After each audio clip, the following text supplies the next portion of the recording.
Assalamualaikum warahmatullahi wabarakatuh. Perkenalkan, nama saya Delia Ada Putri, NIM 21334035. Sebelumnya saya berdinas di internet dan laporan pendahuluan saya tentang anemia. Anemia adalah penurunan sel darah merah atau hemoglobin di bawah normal. Rentang dari hemoglobin pada wanita yaitu berentang dari 12 sampai 14, sedangkan untuk laki-laki 14 sampai 16. Apabila di bawah itu disebut dengan HB-nya rendah atau bisa dikatakan anemia.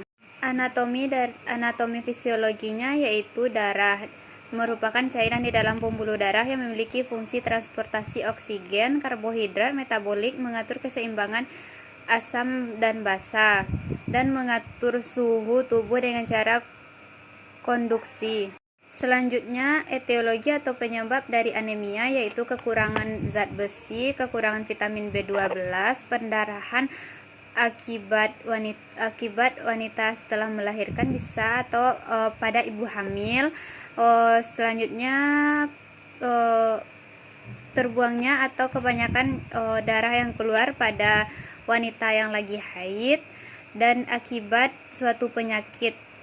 Patofisiologi dari anemia yaitu ketika pasukan zat besi tidak mencukupi untuk pembentukan sel darah merah yang lebih optimal, sehingga terjadi sel darah merah yang terbentuknya pembentukannya lebih kecil atau lebih sedikit. VOC dari anemia yang pertama, yang paling atas yaitu karena pendarahan, radiasi, obat-obatan, bahan kimia, infeksi, dan pendarahan akibat wanita haid. Di bawahnya yaitu menjadi HB menurun, terjadilah anemia. Setelah anemia ada masalah keperawatannya. Yang pertama, perfusi perifer tidak efektif, intoleransi aktivitas, keletihan karena kebanyakan darah yang keluar menjadi kita letih, dan defisit nutrisi. Kadang-kadang ada beberapa sebagian orang yang mengalami anemia malas makan, maka bisa dikatakan defisit nutrisi. Sedangkan untuk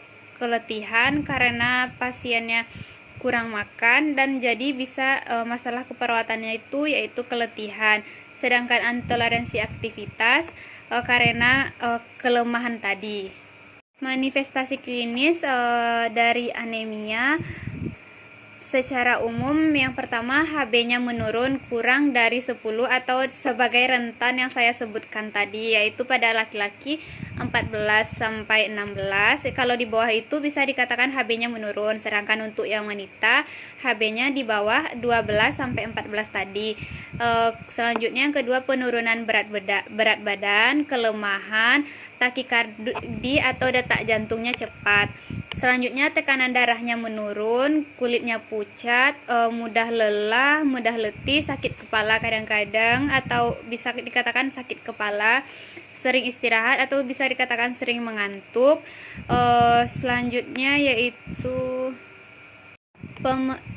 pemeriksaan dari anemia. Yang pertama yaitu hitung darah lengkap. Untuk mengetahui tingkat keparahan dari anemia tersebut, kita bisa mengetahui jenis anemianya dari hitung darah lengkap. Yang kedua yaitu jumlah retikulasi. Yang ketiga, tes kerapuhan eritrosit. Yang keempat, analisa gaster atau penurunan sekresi dan dengan peningkatan pH. Yang selanjutnya pemeriksaan endoskoptik. Selanjutnya yaitu komplikasi dari anemia. Yang pertama, gagal jantung, kejang, perkembangan otot buruk, daya konsentrasi menurun, dan kemampuan mengolah informasi yang didengar menurun. Untuk pasien yang anemia sangat disarankan untuk memakan daging merah, buah-buahan, sayur, kacang-kacangan agar HB-nya cepat meningkat, dan bisa juga meminum yaitu jambu biji yang berwarna merah agar untuk membantu peningkatan dari HB-nya selain mengkonsumsi obat, dan juga dibantu dengan makanannya yang lebih bergizi dan yang lebih sehat. Sedangkan dari penata laksanaan medisnya, anemia ditunjukkan untuk penyebab dari mengganti darah yang hilang. Yang pertama adalah transplantasi sumsum tulang, yang kedua pemberian zat besi yang saya sebutkan sebelumnya, dan bisa juga dengan asam folat. Selanjutnya vitamin B12 dan atau injeksi B12 dan penambahan asam folat.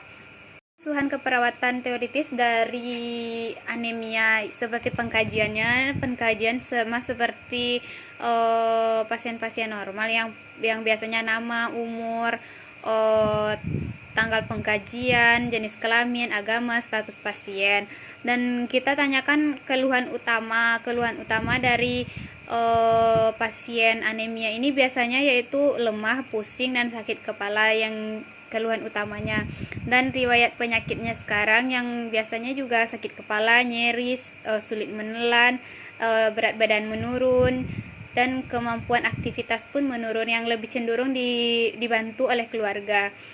Dan riwayat penyakit dahulu, selanjutnya riwayat keluarga, apakah keluarga ada yang mengalami HB menurun juga sebelumnya. Dan selanjutnya pemeriksaan fisik dari pasien anemia ini, tekanan darahnya menurun dan nadinya biasanya meningkat, nafasnya biasanya cepat, sedangkan suhunya biasanya kadang juga meningkat. Dan pemeriksaan fisik untuk pasien anemia ini lebih kepada matanya konjungtivanya anemis, dan pupilnya isokolir. Pada pasien anemia biasanya matanya lebih cenderung kepada konjungtivanya anemis. Sekarang kita bisa melihat pasien anemia itu dari matanya saja. Pemeriksaan fisik yang lebih berbeda kalau anemia itu yaitu tentang intigumennya. Turgor kulitnya kadang lebih jelek pada pasien anemia. Selanjutnya diagnosa keperawatan pada pasien anemia ini, perfusi perifer tidak efektif, berhubungan dengan penurunan hemoglobin, defisit nutrisi, berhubungan dengan faktor psikologis. Kadang-kadang karena dia memikirkan penyakitnya, anemianya, dia lebih kurang nafsu makan. Dan selanjutnya intoleransi aktivitas karena kelemahan tadi.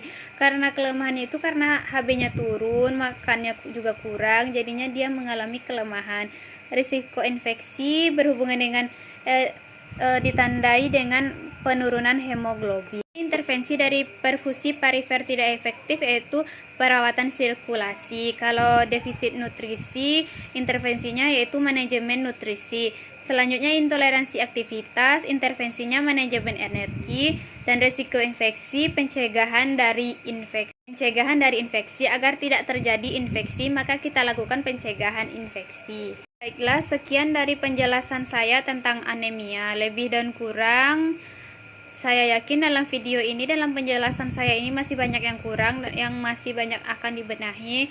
Mohon maaf apabila banyak kesalahan. Saya sudahi dan saya tutup. Assalamualaikum warahmatullahi wabarakatuh.